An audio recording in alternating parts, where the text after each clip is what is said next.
Assalamualaikum warahmatullahi wabarakatuh. Salam Bhinneka Tunggal Ika, salam dari Sabang sampai Merauke. Berbeda-beda tetap satu tujuan, salam Pancasila NKRI harga mati. Mohon di subscribe ya sedulur semuanya. Nasab sudah selesai. Kalau Mbak Alwi bukan cucu Nabi Muhammad SAW? Dari dalil ilmu nasab mustahil. Dari dalil ilmu filolog manuskrip mustahil. Dari dalil ilmu rijalul hadis mustahil. Dari dalil ilmu sejarah mustahil. Dari dalil DNAG, jangankan cucu Nabi Muhammad SAW, orang Arab saja bukan. 100% nasab Mbak Alwi sudah selesai. Bukan cucu Nabi Muhammad SAW, tapi cucu Nabi Muhammad palsu. Laskar Sabila.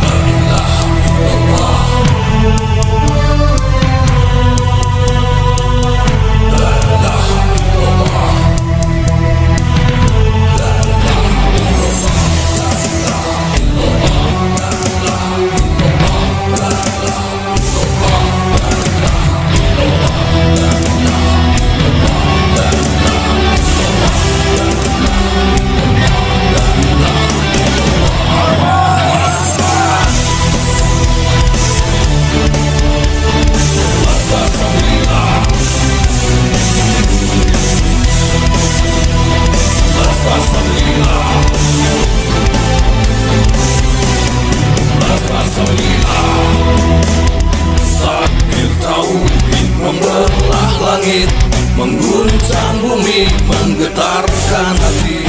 Makinlah pribumi panggilan pertiwi, lantang berani ke arena suci. Berikut ini adalah 7 agenda licik klan Ba'alawi Yaman yang telah terbaca dengan jelas. Pertama, Ba'alawi yang sengaja didatangkan kaum penjajah Belanda itu telah dikondisikan untuk mengaku-ngaku sebagai juriat Nabi Shallallahu Alaihi Wasallam melalui Ubaidillah atau Abdullah bin Said Ahmad bin Isa. Terbukti tidak terkonfirmasi keberadaannya. Kedua, Wali Songo yang penyebar Islam di Indonesia diam-diam diba'alawikan terlebih dahulu dengan mengubah manuskrip-manuskripnya. Ketiga, di fase ini mulai dilakukan framing dengan berbagai cara agar supaya orang Indonesia percaya bahwa Wali Songo itu memang termasuk ke dalam klan Ba'alawi. Salah satu caranya adalah dengan mengaitkan nasab Wali Songo melalui tokoh Abdul Malik Ajmat Khan hingga bersambung kepada Ubaidillah. Setelah diteliti, ternyata nama Abdul Malik Ajmat Khan yang konon berada di India ini adalah fiktif alias hoax, sama seperti Ubaidillah. Maka tokoh ini juga tak pernah ada alias fiktif semata. Keempat, sesungguhnya agenda licik yang ketika itu sudah mencapai tingkat keberhasilan yang hampir sempurna. Mayoritas orang Islam Indonesia percaya bahwa Wali Songo itu sama dengan klannya para habaib, yakni Ba'alawi, meski mereka tidak disebut sebagai Habib, sebab memang gelar Habib itu muncul di belakang hari. Pada fase keempat ini, Ba'alawi menyebarkan propaganda bahwa mereka, kaum Ba'alawi, adalah yang mengislamkan Indonesia. Maka janganlah heran bila terdengar doktrin seperti ini. Kalau kakek kami tidak ke Nusantara, niscaya kamu masih menyembah pohon. Kakek dimaksud tentu saja dihubungkan juga dengan Wali Songo yang sudah mereka nisbahkan ke dalam klan Ba'alawi Yaman. Kelima, apabila 4 poin strategi licik itu sudah berhasil, selanjutnya adalah tinggal upaya menggencarkan framing bahwa yang mengislamkan Nusantara itu adalah Ba'alawi yang juga juriatnya Nabi Shallallahu Alaihi Wasallam. Pada fase ini, mereka menunjukkan 2 keunggulan isu sekaligus. Di satu sisi, mengaku sebagai cucu Nabi. Yang kedua, telah berjasa mengislamkan Nusantara. Maka oleh karena itu, mereka selalu gembar-gembor sebagai pihak yang paling berjasa di Nusantara dalam kaitan dengan islamisasi daripada suku atau kelompok manapun. Klaim inilah yang kemudian melahirkan doktrin kami Ba'alawi adalah majikan kamu. Keenam, supaya kemuliaan sebagai juriah Nabi Sallallahu Alaihi Wasallam bisa dimonopoli hanya oleh kaum Ba'alawi, tidak untuk juriah lainnya, terutama juriah Wali Songo. Maka keluarlah doktrin Wali Songo memang Ba'alawi dan tentu juriat Nabi, namun terputus keturunannya karena hanya diturunkan oleh anak perempuan saja, dan itu tidak sah. Klan Ba'alawi secara rasis melarang para syarifah atau keturunan wanitanya untuk menikah dengan golongan di luar mereka, sementara kaum prianya dengan seenaknya menikahi wanita-wanita bangsa pribumi manapun. Ketujuh, ini adalah puncak strategi licik mereka. Bila poin ke-6 berhasil, maka mereka bisa mengklaim bahwa yang menyebarkan Islam di Nusantara itu Ba'alawi dan Wali Songo. Namun, turunan Wali Songo sudah tidak ada, dan kamilah terah Ba'alawi yang ada di Indonesia. Maka, kami adalah yang paling berjasa di Indonesia. Oleh karena itu, kamu pribumi harus tunduk dan patuh kepada kami. Kalau tidak, kamu bisa menyakiti Rasulullah dan tidak akan mendapat syafaat darinya. Di puncak kelicikannya ini, akhirnya keluarlah doktrin dari mulut busuk mereka yang mengatakan bahwa seorang Habib yang bodoh lebih mulia dari 70 orang kiai yang alim.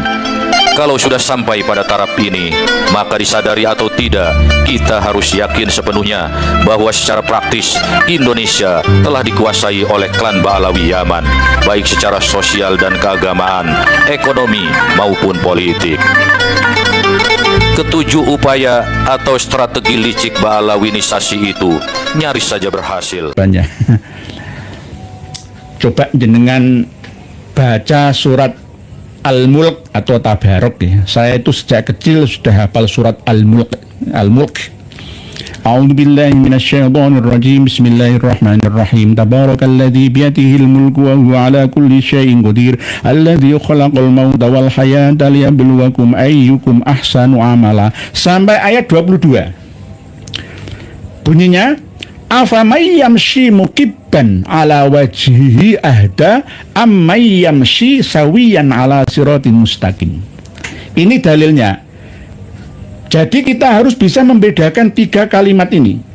Mukibbin, muhimat, dan mukimat. Ya. Jadi mukibbin, mukibbin, muhibbin, dan mukimat aja, tiga aja. Kalau mukibbin itu artinya orang yang menjatuhkan wajahnya, ya, kepala kehormatannya di hadapan Habib Ba'alawi. Itu mukibbin, pakai kaf saja, jangan muhibbin. Muhibbin itu baik, mencintai ulama, kun aliman, au muta'aliman, au mustami'an, au muhibban, pakai hak, itu bagus. Muhibbin itu malah bagus, jangan pakai hak tapi pakai kaf. Mukibbin, afamay yamshi mukibban ala wajhi ahda ammay yamshi sawiyan ala siratim mustaqim. Surat Al-Mulk atau surat Tabarok ayat 22. Nah, saya buka lagi, nanti daripada salah, nanti ditertawakan santri-santri kita. Mohon maaf. Surat Al-Mulk. Jadi dalilnya mukibbin itu surat Al-Mulk ayat 22, insyaallah ayat 22. Bismillahirrahmanirrahim. Bismillahirrahmanirrahim. Jadi mukibbin itu berbahaya karena menjatuhkan wajah kehormatannya di hadapan Habib-Habibnya itu. Nggih, bener. Afaman yamshi mukibban ala wajhihi ahda amman yamshi sawiyan ala siratin mustaqim. Apakah orang yang merangkak dengan wajah tertelungkup itu yang lebih mendapat petunjuk atau terpimpin dalam kebenaran, ataukah orang yang berjalan tegap di atas jalan yang lurus. Jadi kalau muhibbin atau muhibbin Kanjeng Nabi Muhammad atau muhibbin iman, ya itu nggak apa-apa, itu siratin mustaqim, sawiyan ala siratin mustaqim, yamshi sawiyan ala siratin mustaqim. Tetapi kalau muhibbin itu mukibban ala wajhihi, nyium kaki Habib, ya, bekas makanan Habib dilelang dibeli mahal, semua tunduk takluk tanpa bentuk, ya, pasrah total kepada Habib, itu berarti mukibban ala wajhi. Jadi idalanya itu, ya, berarti maaf, nanti masalah tafsirnya dengan cari sendiri di tafsir Jalalain, di tafsir Al-Munir, di tafsir Al-Mikbas, di tafsir Al-Azhar, di tafsir Ibnu Katsir, di tafsir manapun jenengan cari. Nggih. Nggih. Jadi begitu nggih. Afamay yamshi mukibban ala wajhihi ahda amay yamshi sawiyan ala siratal mustaqim. Pendapat Caimin tentang Habib Ba'alawi di PMII cocok yai? Nggih, siap. Mugi-mugi mawon. Semoga saja nggih Gus Muhaimin Iskandar ini mendukung kebenaran dalam membela bangsa dan negara. Sudah saya sampaikan di depan tadi bahwa Pak Prabowo itu sudah minta ke kita untuk mempelajari, ya. Selama ini ya staf kepresidenan, ya, kawan-kawan itu menyimak, ya, apa yang disampaikan oleh Kiai Imad, Gus Abbas, Kiai Haji Marzuki Mustamar, semuanya, Pak Yai Joko Samad, termasuk Kiai Raden Syarifur Rahmat, Gus Haji Zazuli, sudah banyak. Jadi intel itu sudah menginteli kita, mengawasi kita. Jadi apa kita ini terafiliasi dengan partai politik kemana? Enggak. Partai cinta Indonesia, cinta agama. Bu Zainzita, Assalamualaikum ya. Waalaikumsalam. Apakah tempat paling buruk di Hadramaut yang disebutkan tersebut berpengaruh terhadap atau pengaruhnya terhadap adanya orang-orang yang berperangai sangat buruk di Hadramaut yang sifatnya bahkan mirip Dajjal? Ada, Bu Zainzita. Manusia yang sudah meninggal dunia itu berada di dimensi yang berbeda. Kadang menunggunya lama, kadang menunggunya cepat. Kalau menunggu sampai habisnya alam dunia kita, maka tidak adil namanya. Orang yang hidup pada zaman sebelum Nabi Adam dan zaman setelah Nabi Adam. Ambillah waktu 7.000 tahun yang lalu, kok masih belum dibangkit-bangkitkan lagi, itulah ya nggak adil. Ya, Allah Ta'ala nanti nggak sesuai dengan kausalitas sunnatullahnya gitu. Jadi ada yang sudah dibangkitkan masuk ke dalam jiwa-jiwa manusia baru yang memiliki mental yang rusak atau merusak, dol wa adol, sesat dan menyesatkan. Karena itu bentuk daripada arwah-arwah yang penasaran, arwah-arwah yang berperangai sangat buruk itu tadi. Menipu, mengatasnamakan agama, bahkan yang dibahas Tuan Guru Gus Aziz Zazuli itu membahas tentang bait-baitnya Habib Abu Bakar bin Salim yang pernah kami sampaikan dalam postingan, ya. Itu kan, saya adalah kursi dan aras, sayalah yang membangun langit dan bumi.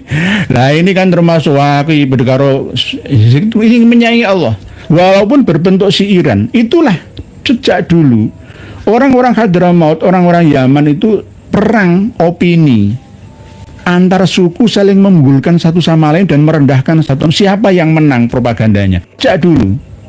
Jadi jangan heran kalau Yaman Selatan dan Utara sulit digabungkan. Toh bisa dipaksakan, tapi tetap akan ada peperangan karena ada kepentingan-kepentingan. Oke, begitu Bu Zainzita. Ada benarnya, Bu Zainzita. Ada benarnya. Apa yang panjenengan pikirkan, ini ada benarnya. Oke. Pak Rifangga, Waalaikumsalam. Apakah Ba'alawi ini rungkat karena kualat dengan Ibnu Hajar? Karena selalu menjual nama beliau. Matur suwun. Bisa juga Pak Rifangga. Nah, ini kan tadi saya pengen. Al-Manhajus Sawi ini katanya berasal dari ini, berasal dari sahabatnya Imam Ibnu Hajar ini. Sudah dijelaskan oleh beliau Kiai Jimaduddin Utsman. kitab sahabat Syekhul Islam Ibnu Hajar ini sudah melalui susupan dan sisipan kepentingan.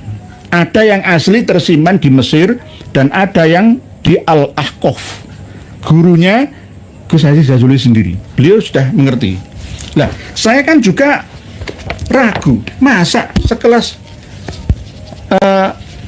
Ibnu Hajar Al-Haytami mengatakan kepada Habib Abdullah Al-Idrus ya. Bentar, pernah saya sampaikan kok. Innahu syekhul jinni wal insi wal malaikati.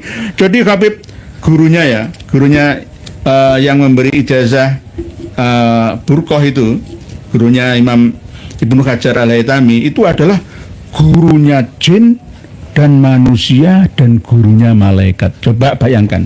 Nah, gurunya jin dan manusia masih bisa diterima. Nah, ini tercantum di dalam kitab sahabat Ibnu Hajar. Mablagul Arab fi Fakhril Arab itu kitab nasab asli karya Ibnu Hajar Al-Haytami Al-Makki Asy-Syafi'i As-Sunni. Tidak ada yang nisbat Ba'alawi. Terus yang ini itu hanya mencantumkan seperti apa yang disampaikan oleh Imam As-Sakhawi, bahwa hanya tabarukan saja, ya, tidak niat lainnya. Jadi jangan difahami berbeda. Jadi yang aneh dan nyeleneh di sini itu bahwa sesungguhnya Habib Abdullah Al-Idrus ya, yang menjadi gurunya tapi nggak pernah ketemu ya, itu innahu syekhul jinni wal insi wal malaikati. Ini loh, kok iso ya, kok iso ini meragukan. Jadi bisa kuala dengan Ibnu Hajar, jadi kurang ajar sama Imam Ibnu Hajar. Ya sebegitulah.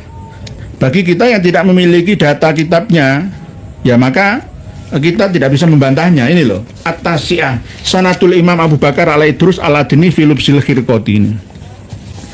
Ini li aidon, bagiku lagi fi Lubsil Khirqah tariqatun ukhra fi ghayatil fakhamah wa dzalika li annaha anil qutbil kabir wal alamis syahir as-sayyid Asy-Syarif Al-Hasib An-Nasib Al-Imam Abu Bakar Al-Idrus alladzi qila fi tarjamatihi innahu syekhul jinni wal insi wal malaikati. Inilah halaman 195 At-Tasi'ah. Gak masuk akal. Saya gak percaya Imam Ibnu Hajar menulis seperti ini.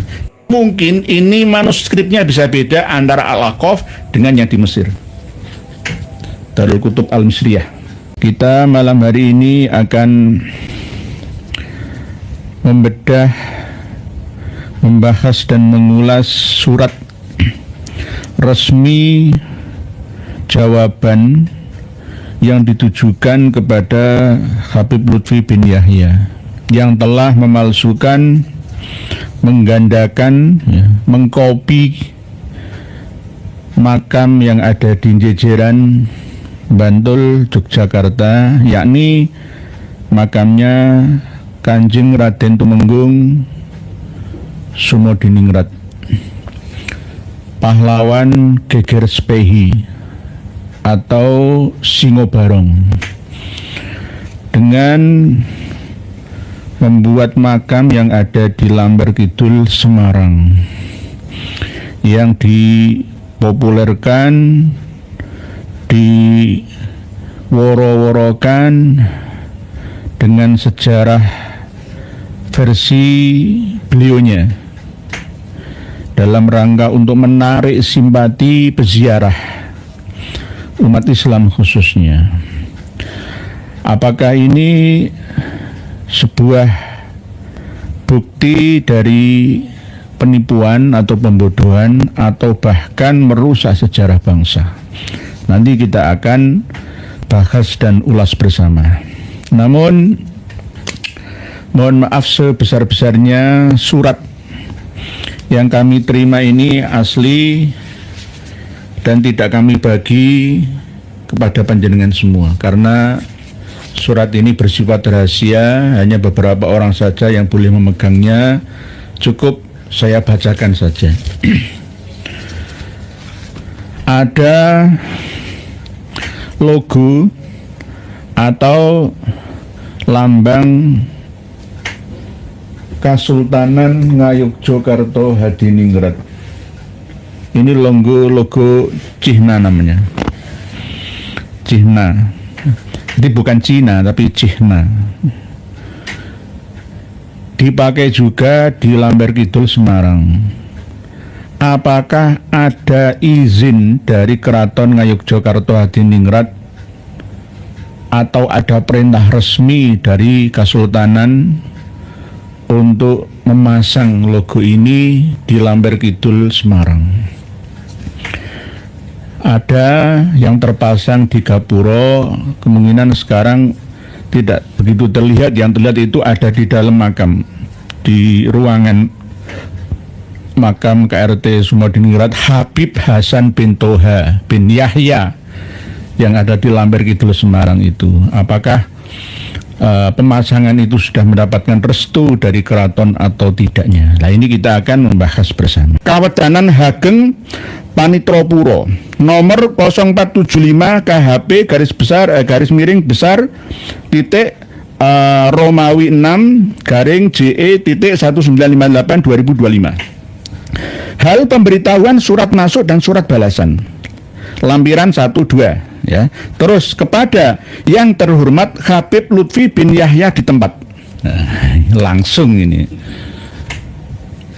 Pada yang terhormat Habib Lutfi bin Yahya di tempat. Nah, langsung ini. Lawang ronsennya itu hasilnya nggak karu-karuan, itu percaya. Sekelas pejabat itu percaya gitu loh. Sihirnya apa, heran saya itu. Dengan hormat, saya Gusti Kanjeng Ratu Condro Kirono Penghageng Kawedanan Hageng Panitropuro Karaton Ngayogyakarta Hadiningrat melalui surat ini menyampaikan bahwa Karaton Ngayogyakarta Hadiningrat menerima surat dari Raden Dipyo Laksmono pecinta budaya Trahabe II Hamengkubuwono II Jalur KGPA Mangkudiningrat tertanggal 7 Mei 2025. Isi surat tersebut lampiran nomor 1. Pemberitahuan bahwa di Lamber Kidul Semarang telah dipasang lambang Karaton Ngayogyakarta Hadiningrat. Lambang ini. Kalau di Solo beda. Ya. Ini namanya logo Cihna namanya. Yang berada di Gapura makam serta menyampaikan permohonan restu untuk melepas lambang keraton tersebut. Nah, sebenarnya Raden Dipyo ini mau melepasnya, tapi harus melalui mekanisme yang ada, nggak boleh ngawur. Dengan memperhatikan isi surat tersebut, Karaton Ngayogyakarta Hadiningrat telah memberikan surat balasan bahwa Karaton tidak pernah memberikan perintah yang ditujukan kepada siapapun untuk memasang praja Cihna atau lambang keraton. Nggak ada. Berarti ilegal. Ya. Ilegal, tidak ada legalitasnya. Oleh sebab itu kenapa Keraton Ngayogyakarta didekati oleh Darul Hashimi melalui almarhum yang kemarin meninggal dunia, kawan saya itu, nggih. Tapi ya semoga aja diampuni dosanya, nggih. Namanya orang yang punya khilafnya, yang salahnya. Lah, didekati, dipepet terus. Lah wong sekelas ya Raden Ngabehi ya, PB 13 saja ya juga dipepet dong. Ya. Ini raja saya ya. Dipepet. Ada foto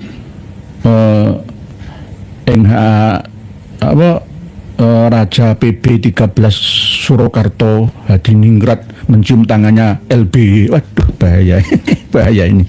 Jadi otomatis nanti kayak saya yang menjadi bawahannya itu tunduk pendolane ya. Cara gampangnya kepala ularnya dipegang ya. Tinggal menggeliat badan sampai ekornya. Saya termasuk ekornya ikut menggeliat. Enggak, tapi nggak bisa. Nggak bisa. Karena apa? Kita semua sudah memiliki kemandirian dalam berpikir dan bertindak. Itu.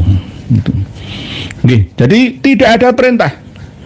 Berarti nggak diakui oleh Keraton Ngayogyakarta Hadiningrat, ya dicopot saja. Kalau sudah dicopot berarti KRT Sumodiningrat yang ada di Gapura itu dihapus saja. Itu makam palsu Lamber Kidul Semarang itu tutup saja. Segera dieksekusi melalui proses yang ada melalui PWI LS Kudus dulu. Kalau Demak belum, Demak sudah ada. Kudus, Demak, kalau Semarang belum ada, dari Batang, dari Boyolali, dari PWI LS Wonogiri pusatnya, Bapak Kiai Tri Mubarak, Ketua PCNO Wonogiri sana, bergerak, segera lapor ke aparat setempat, Pemda tingkat 2, ya. Di sana kan ada wali kota, ya. Di Semarang itu ada wali kotanya. Lapor dulu, mulai dari RT, RW, lurah, camatnya, semuanya. Nanti dikorek bersama apakah benar itu makamnya Habib Hasan bin Toha bin Yahya yang sebenarnya, atau Habib yang katanya, ya, yang jejeran Bantul itu malah justru adiknya. Diwolak-walik ini namanya ingin menipu, dan banyak yang tertipu gitu loh. Luar biasa, merampas sejarah, ya, merusaknya, sekaligus membodohi generasi yang ada. Setiap tahun di holinya, ya, melibatkan seluruh pejabat pemerintah dan ulama, bis-bisan, ya, di parkiran untuk ziarah ke tempat itu makam palsu. Ini makamnya asli, tapi namanya itu palsu. Aslinya itu dulu itu makam keramat, banyak pohon, adalah pohon jatinya, keramat jati, gitu loh. Jati keramat, ya, keramat jati. Karena nggak ada yang merawat, ya, seperti Yahudi datang ke Palestina itu kan, nggak ada yang merawat, akhirnya dikasih nama Bani Benyamin atau Al-Haddad, Hadid, ya, atau marga-marga mereka. Akhirnya ya, makam Yahudi ini leluhur saya di sini lah. Ini terjadi juga, terbukti di Semarang. Ini bukan fitnah loh, ya. Prof. Peter Carey itu sudah jelas menjelaskannya. Tidak hanya itu, saya juga punya data. Kok tiba-tiba itu KRT semua Diningrat Melayu Semarang itu bagaimana? Lamper Kidul itu. Lah ini kan namanya merusak sejarah. Oleh sebab itu mohon kepada Habib Lutfi bin Yahya untuk minta maaf kepada seluruh rakyat Indonesia. Tidak hanya untuk warga Semarang saja atau warga Keraton Ngayogyakarta Hadiningrat saja, seluruh rakyat Indonesia, bahwa apa yang selama ini panjenengan lakukan, ya Kang Mas, itu salah. Sudah tua, yang dicari itu apa? Jangan malah justru balela mengumpulkan kawan-kawannya untuk mendirikan Jatma Aswaja. Bagaimana? Luar biasa, ya Allah, subhanallah, naudzubillah. Memberikan perintah yang ditujukan kepada siapapun untuk memasang praja cihna atau lambang keraton, maka keraton juga tidak memiliki wewenang memberikan restu sebagaimana yang dimohonkan. Jadi maunya ada restu dari keraton kepada Debyo, Raden Debyo untuk membongkar itu. Tapi karena nggak merestui untuk memasang praja cihna ini, ya maka malah suruh bongkar, nggak ada urusannya. Karena apa? Memang sejak dulu kala makam KRT semua Diningrat, ya, itu ya ada di jejeran Bantul, Yogyakarta, 10 km dari keraton. Kok tiba-tiba sampai Semarang itu bagaimana? Banyak ngawur karangan sejarah yang dibuat-buat sendiri oleh beliaunya LBY itu, Sunan Muria, Sunan Kudus. Mbaknya ya percaya loh, heran aku. Ahli sejarah yang menengahi loh, saya itu heran, ya. Saya itu kadang-kadang heran, mau jadi apa bangsa kita ini itu. Sama seperti kalau saya mundur ke belakang kitab Syamsul Dhohiroh yang menuliskan bahwa Sis Al-Jufri itu datang ke Palu pada awal Juli tahun 1920.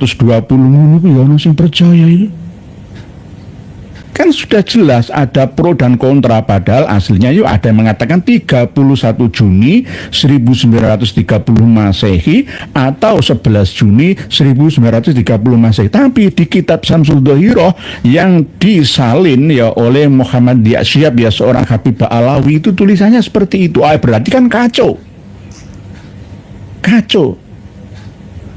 Cahaya dari Nusantara, ya buku yang ini yang sudah kita bahas beberapa tahun yang lalu, Cahaya dari Nusantara, Maulana Habib Lutfi bin Yahya. Di sini juga jelas menerangkan tentang KRT Sumodiningrat Habib Hasan bin Toha bin Yahya, ya leluhurnya Habib Lutfi bin Yahya. Kok ya bisa? Bisa-bisanya ya ada yang percaya itu. Masya Allah, saya kadang-kadang tuh heran ya, mau jadi apa bangsa kita ini? Padahal ini sudah edisi revisi, tapi masih tumpang tindih. Tahun lahirnya KRT Sumodiningrat itu ada 2 versi. Ya diantaranya juga yang makannya itu ngawurnya luar biasa. Ya Allah, sadarlah wahai mukibin, bukan muhibin ya. Mukibin, orang yang menjunjung jungkurno sirai wajai ngarepe Habib Alawi itu namanya mukibin, bukan muhibbin. Muhibbin itu pecinta, itu nggak apa-apa. Kuna aliman, au muta'aliman, au mustami'an, au muhibban, boleh. Tapi ini bukan muhibban, mukibin. Sadarlah ya, sadarlah. Apakah jenengan kurang percaya? Ini kan fotonya LBY sama Habib Umar bin Khattab ini, ya kan? Au muhibban, boleh. Tapi ini bukan muhibban, mukibin. Sadarlah ya, sadarlah. Apakah jenengan kurang percaya? Ini kan fotonya LBY sama Habib Umar bin Khattab ini, ya kan? Sama saja. Inilah yang kurang bisa dipahami oleh ulama-ulama kita, khususnya di Ma'ruf Kozin ya, tetangga saya sendiri itu. Nggak mau belajar, males belajar, nggak mau menambah informasi ya. Ribut Wijaya, bisanya percaya mungkin karena ngaku keturunan Nabi ya. Enggak, senjata nomor 1 andalannya itu saya cucu Nabi. Berarti nabimu siapa? Kanjeng Nabi Muhammad ya. Saya cucunya, kamu itu siapa? Kamu kan cuma umatnya ya, berarti dulu kan saya. Berarti salah-salah tetap benar semua. Enak ya, Pak Said Rahmat, mayoritas Habib Alawi kalau tidak bohong tidak hidup enak ya Indonesia. Inilah yang namanya dajjalun kadzabun. Rasulullah Shallallahu Alaihi Wasallam itu pernah dawuh 14 abad yang lalu, la taqumus saah, ora bakal terjadi kehancuran, kiamatan ya, termasuk hurek-hurekan ya, masalah pernasaban, hatta yub'atsa dajjalun kadzabun ya, sehingga dilahirkan ya, diperlihatkan ya, dinongolkan ya orang yang banyak nipunya dan dustanya, yang koribun min salasin, hampir mendekati jumlah 30, berarti banyak. Jadi dajjal itu tidak satu tok. Nah, tergantung lokasi dan kondisinya. Dan kulluhum yaz'umu annahu Rasulullah. Mereka semua mengaku aku ikut masuk utusannya Allah. Diperintah dening Allah. Ya seakan-akan pertama kali ya ngaku cucu Rasulullah dulu. Pertama ngaku orang biasa, kedua ngaku ulama, ketiga ngaku aulia, keempat ngaku dari cucu Nabi kita ya. Kelima ya, saya diangkat oleh Allah Ta'ala ya. Sebagai utusannya. Ini namanya dajjalun kadzabun itu. Bagi orang yang belum bisa memahaminya, malah justru kita-kita ini yang dituduh balik. Kiai Dajjal itu, PKI gaya baru itu, piye to ki? Piye to ki? Jadi, nah apa ya, arah pemikirannya itu loh, kemana itu saya kadang heran. Jadi demikian yang dapat kami sampaikan. Atas perhatiannya kami sampaikan terima kasih. Yogyakarta 26 Juni 2025. Karaton Ngayuk Jogarta Hadiningrat Kawedanan Hageng Panitropuro Panghageng, tanda tangan Gusti Kanjeng Ratu Condro Kirono. Tembusan ada 4 tembusannya. Berarti sudah jelas ilegal, tinggal hanya eksekusi saja. Tinggal hanya eksekusi saja. PWILS sudah ada, alap-alap Mataram sudah ada, bersinergi dengan pemerintah daerah setempat dan aparat untuk segera ditutup saja itu. Ditutup saja. Banyak membodohi umat yang ada. Gus Aziz Jazuli LCMH katanya Mbah Pekalongan bisa membelah diri jadi 2. Yang satu ngopi sambil ngerokok dan jasad yang satunya sholat dan zikir ya iya. Ke Mekah, Jumatan ke Mekah.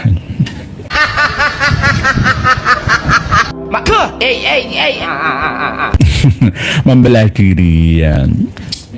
Apakah ada ilmu-ilmu seperti ini? Ada, saya percaya. Tapi masa kini sudah tidak berlaku lagi.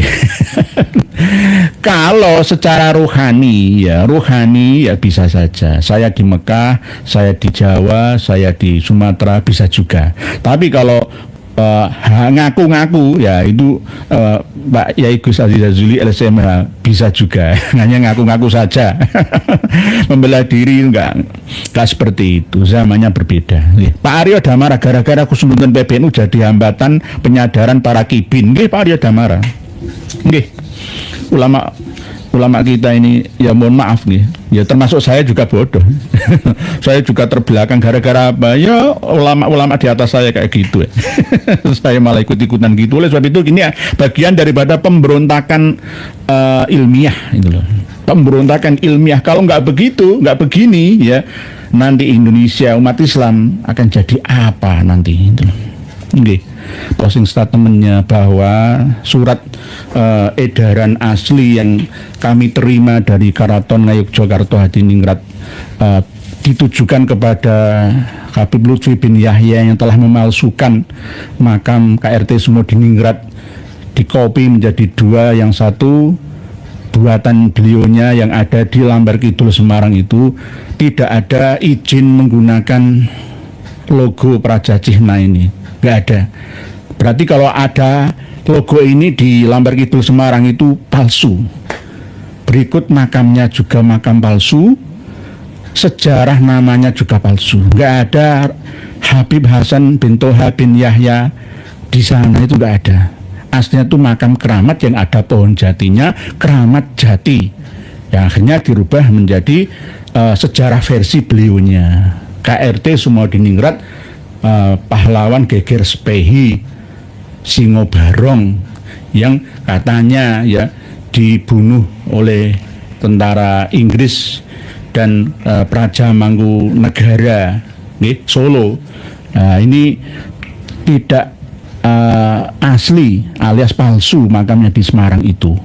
Oleh itu kerjasama Bapak dan Ibu semuanya dibantu ya oleh Kota Madia, Dati daerah tingkat 2 dan satunya kan ibu kota Jawa Tengah kan Semarang ya.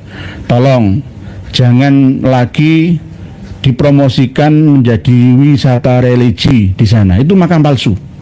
Makam palsu. Kalangan akademisi juga harus meneliti. Sudah diteliti, hasilnya sudah clear, hasilnya sudah dapat disimpulkan bahwa itu makam palsu.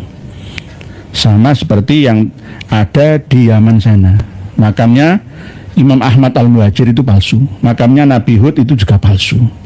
Dan banyak makam-makam palsu yang ada di Ad-Dar, Furaid, dan Zambal. Aslinya asli, makamnya asli, cuma dirubah namanya.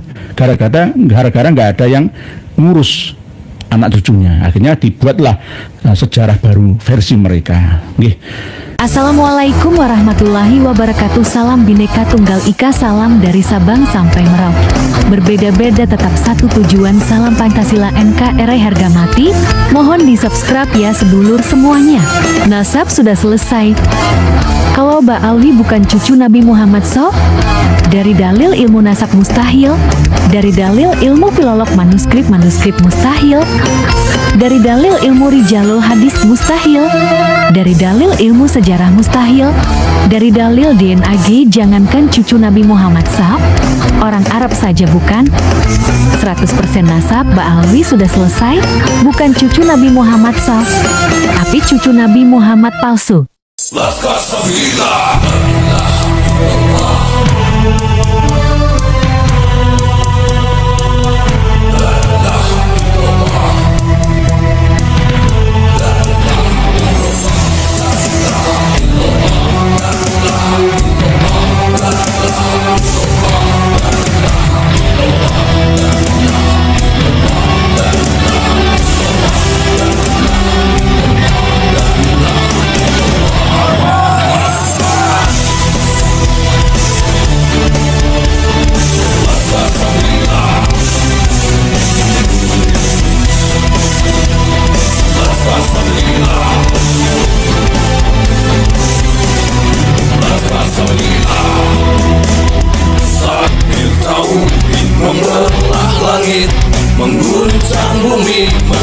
getarkan hati, makinlah pribumi panggilan pertiwi, lantang berani ke arena suci.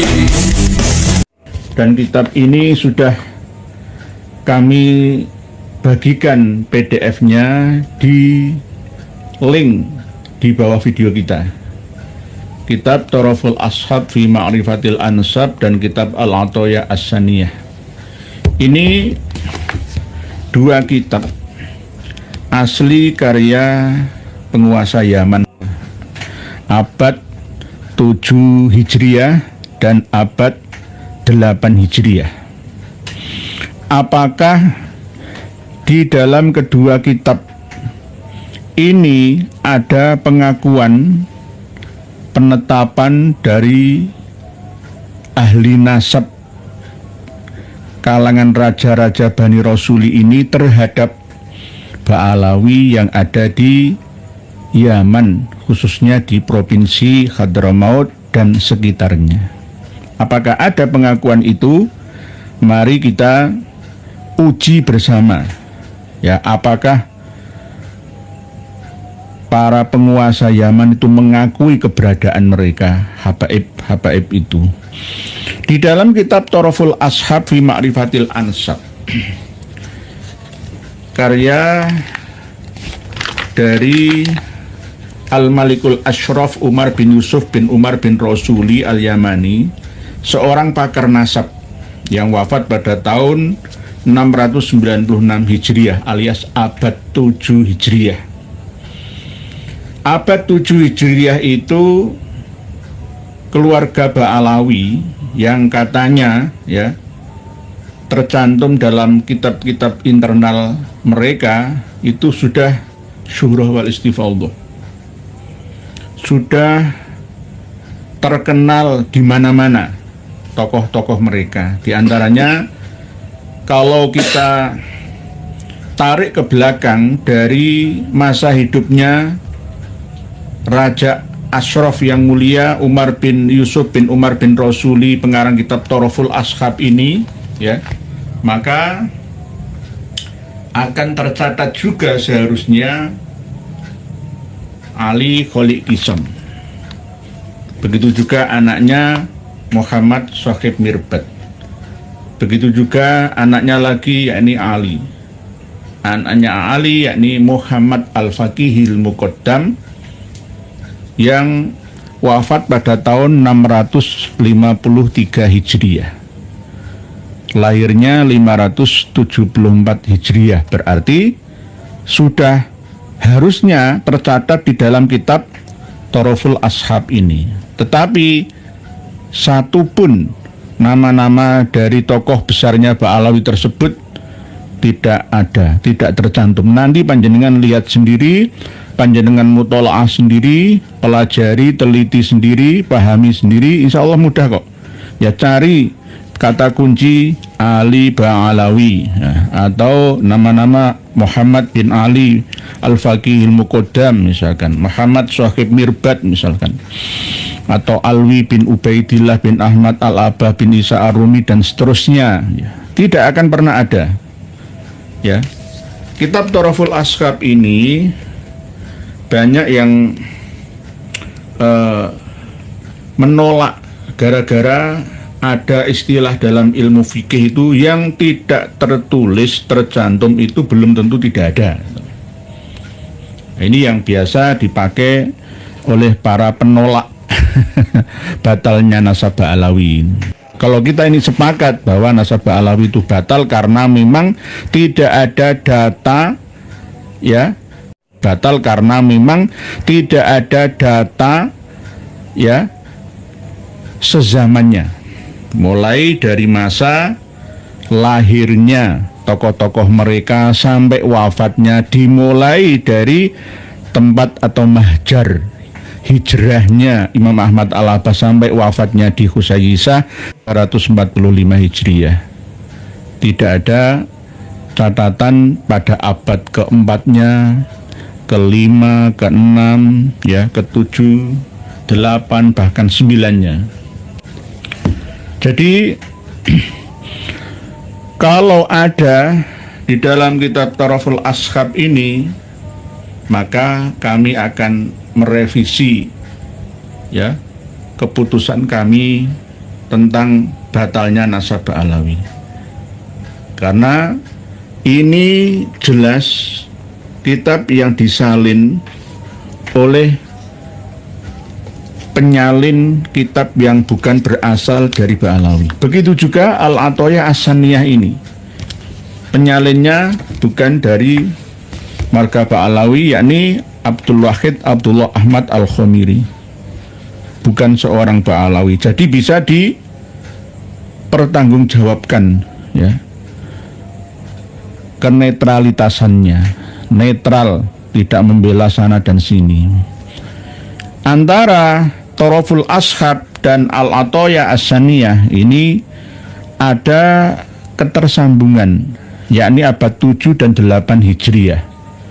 Kalau Al-Athoyah As-Saniyah karya dari Al-Malikul Afdal Al-Abbas bin Ali bin Dawud bin Yusuf bin Umar bin Ali Ar-Rasuli, ya sama-sama dinasti Rasuli di Yaman.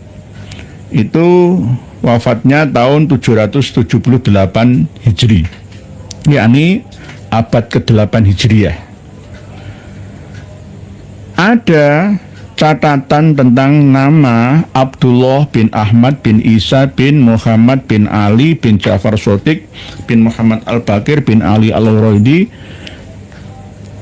bin Ja'far Shadiq bin Muhammad Al-Bakir bin Ali Zainal Abidin bin Husain bin Ali bin Abi Thalib. Ada catatan itu, tetapi tidak ada satupun yang menyentuh ke marga Ba'alawi. Ada catatan Alu Abi Alawi yang menukil dari As-Suluk fi Tabaqatil Ulama wal Muluk karya Al-Janati. Nanti akan kami sampaikan halaman berapa, catatannya seperti apa di dalam Al-Athoyah As-Saniyah. Assalamualaikum warahmatullahi wabarakatuh. Pak Kiai, numpang nanya, apa benar kiamat sudah dekat? Sejak dulu tuh kiamat sudah dekat, Pak Saijo Rahmat. Sejak zaman Rasulullah SAW 14 abad yang lalu itu kiamat ana wasa'ah itu hakadha, sama seperti ana wa kafirul yatim hakadha, dekat sekali antara jari telunjuk dengan jari tengah, kan dekat jejeran ya. Kiamat sudah dekat. Bahkan pada tahun 90-an itu ada sinetron ya yang dibintangi oleh pemain Basum Kalijogo, siapa itu? Mizwar, Deddy Mizwar ya, itu ya. Itu kan judulnya kan kiamat sudah dekat ya. Ada bintangnya juga, siapa itu penyanyi mungkinkah ya, itu kan ya, Andre Taulani ya. Itu kiamat sudah dekat, sejak dulu kiamat itu sudah dekat. Jadi kalau ada Ustadz Zulkifli M. Ali misalkan, Ustadz yang mengatakan kiamat sudah dekat itu tidak memberi semangat namanya. Justru malah memutus rahmat umat gitu loh. Kiamat sudah dekat itu bagi pemahaman hakikat. Setiap hari itu ya kiamat. Kita memahami tentang definisi etimologi dan terminologi kiamat saja masih rancu kok. Jadi kiamat sudah dekat itu sejak zaman Kanjeng Nabi kita Shallallahu Alaihi Wasallam. Tidak akan ada manusia setelah 100 tahun sejak malam hari ini. Rasulullah itu pernah menyampaikan dalam salah satu dawuhnya terhadap para sahabat pada waktu setelah sholat Isya itu. Jadi titenono mulai dina iki, malam iki ya, 100 tahun yang akan datang tidak tersisa seorang pun manusia di muka bumi ini. Nah, bagaimana ini pemahamannya? Maksudnya bagaimana? Apakah 100 tahun itu manusia sudah lenyap semua dari muka bumi ini semua? Ya enggak begitu. Maksudnya saya yang sekarang sudah setengah abad misalkan ya, enggak akan ada 100 tahun saya ini masih berpijak di bumi dunia dimensi 3 kita ini. Tidak ada lagi peredarannya. 100 tahun yang akan datang wajah bumi sudah berbeda, langit juga berbeda dari langit sekarang ini.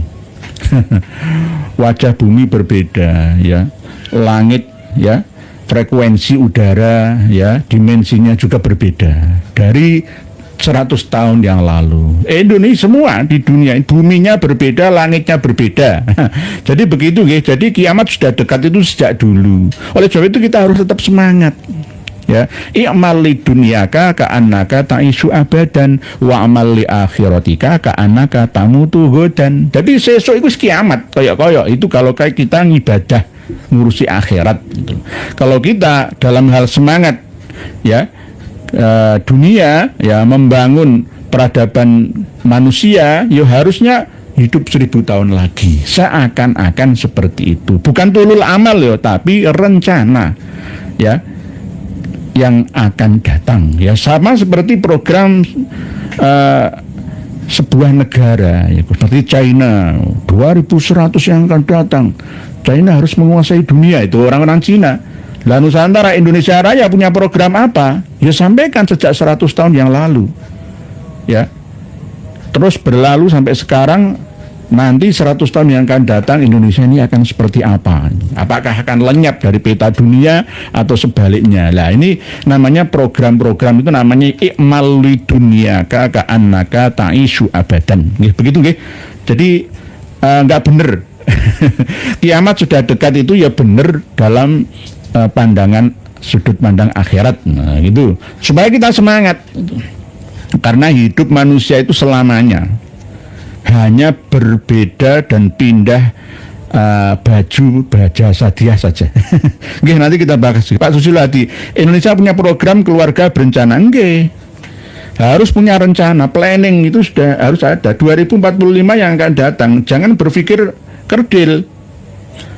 Ora usah mikir 2045 sesuk kiamat. Jual saja rumahmu, aset propertimu, jual semua, boyong. Nah ini kan kata Ustadz akhir zaman, ya kan. Sudah, kita harus pelihara kuda karena suatu saat nanti mobil tidak berguna. Kita harus menanam jagung dan padi bersama. Kembali ke zaman bahula. Kita nanti perangnya itu nggak pakai senjata canggih. Kita harus belajar memanah dan berkuda, beronta. Kembali ke zaman jahiliyah sana aja. Ini pemahaman yang sempit namanya. Nggih, itu nggih. Pak Ahmad Saleh, kiamat yang pasti itu dicabutnya nyawa kita. Nggih, lah itu kiamat internal, kiamat individual. Nggih. Kiamat itu sudah dekat memang. Jangan harap kita bisa hidup besok. Ya malam nanti misalkan ya Allah menghendaki kita tidak bisa hidup lagi, ya itu berarti kiamat secara individu. Kadang-kadang kan dulu kan ada orang yang berpikiran pada zaman Presiden Kiai Haji Abdurrahman Wahid, kalau saya diturunkan dari kursi kepresidenan maka Madura akan memisahkan diri dari Indonesia, ya kan begitu nggih. Nah, misalkan ini seandainya kampus universitas ini tidak ada saya, akan hancur semua. Ternyata ya tidak, hidup masih berjalan apa adanya, kan begitu nggih. Karena apa? Di satu sisi ada orang yang mati, di sisi yang lain ada orang yang dilahirkan dan melahirkan. Ada kerusakan di satu tempat, tapi di tempat lain ada pembangunan. Di Israel, di Iran perang, gedung-gedung hancur luluh, ya. Di sisi yang lain di Cina malah bangun apartemen. Nah, inilah keseimbangan alam.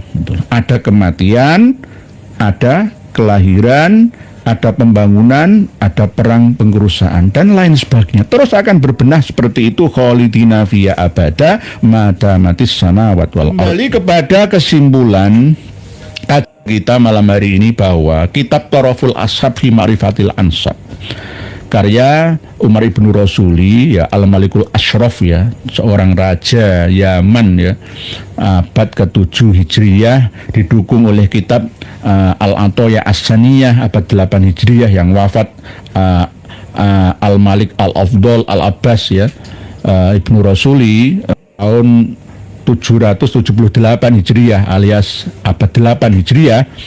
Tidak ada yang mengisbat, ya, mencatat nama-nama tokoh Ba'alawi, padahal sudah dikatakan syuhra wal istifaudah, sudah merata dan terkenal di mana-mana. Nah, ini penguasanya saja tidak mengenal dan mencatatnya. Tidak hanya kedua kitab ini saja, tapi kitab-kitab yang lain yang bukan karya dari internal Ba'alawi itu juga begitu. Tidak ada catatan, ya, pengakuan, ya, tentang keabsahan nasab Ba'alawi yang nyambung sampai Kanjeng Nabi. Hanya Syarif Abdul Hadid yang tercantum dalam Al-Atoya As-Saniyah yang menukil kitab As-Suluk fi Tabaqatil Ulama wal Muluk abad 8 juga, 732 Hijriah Al-Janadi wafatnya.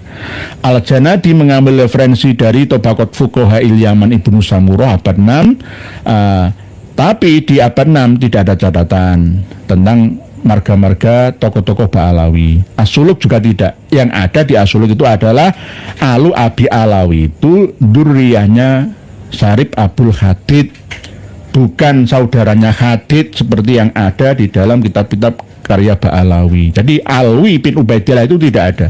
Baru ada setelah 650 tahun wafatnya Imam Ahmad Al-Labah di Husaisah yang katanya seperti itu. Berarti dua kitab ini tidak bisa dijadikan sebagai pegangan untuk mengatakan sahnya tersambungnya nasab Ba'alawi sampai Kanjeng Nabi kita. Imam Ibnu Hajar tidak pernah mengisbat dalam kitab sahabatnya, di dalam kitab Mablaghul Arabnya, tidak pernah. Jadi jangan sampai klaim-klaim pernah di dalam kitabnya itu hanya klaim sebiak saja, pembohongan secara propaganda kepada seluruh massa umat manusia.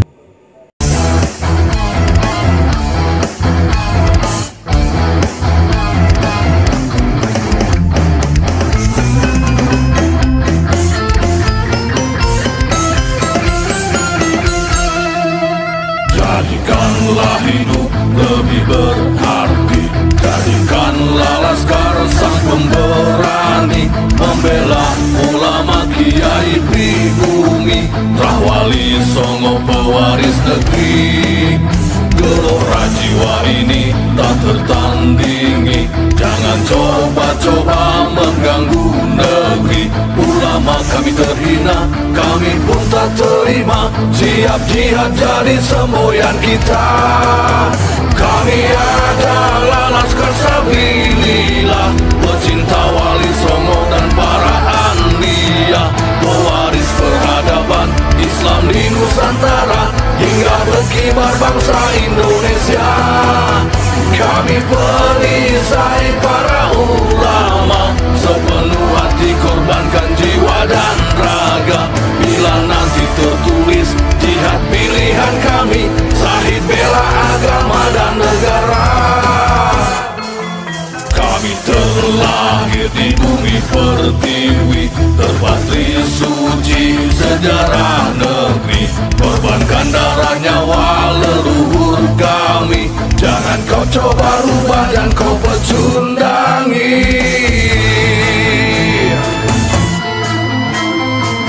Wali Songo adalah juriat Nabi, santun berakhlak berbudi pekerti, wariskan agama dan budaya Islami. Jangan coba nodai kami, bela sampai mati. Kami adalah laskar sabilillah, tak akan gentar meskipun berkalang tanah, demi bela agama juga bela negara. Ikhlas jihad dan Syahid bersama ulama, relakan kami pergi dan berjuang, jadi perisai Rahwali dan kebenaran. Meski harus berkorban nyawa satu badan, demi kebenaran menang dan ditegakkan. Kami adalah laskar sabilillah, pecinta Wali Songo dan para anbiya, pewaris peradaban Islam di Nusantara hingga berkibar bangsa Indonesia. Kami perisai para ulama, sepenuh hati korbankan jiwa dan raga. Bila nanti tertulis jihad pilihan kami, Syahid bela agama dan negara.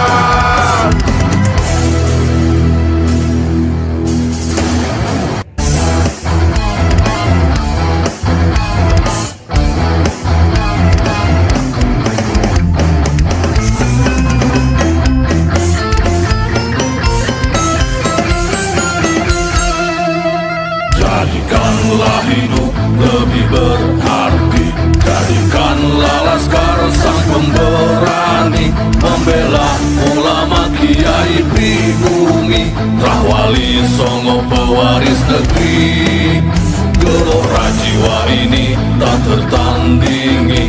Jangan coba-coba mengganggu negeri. Ulama kami terhina, kami pun tak terima. Siap jihad jadi semboyan kita. Kami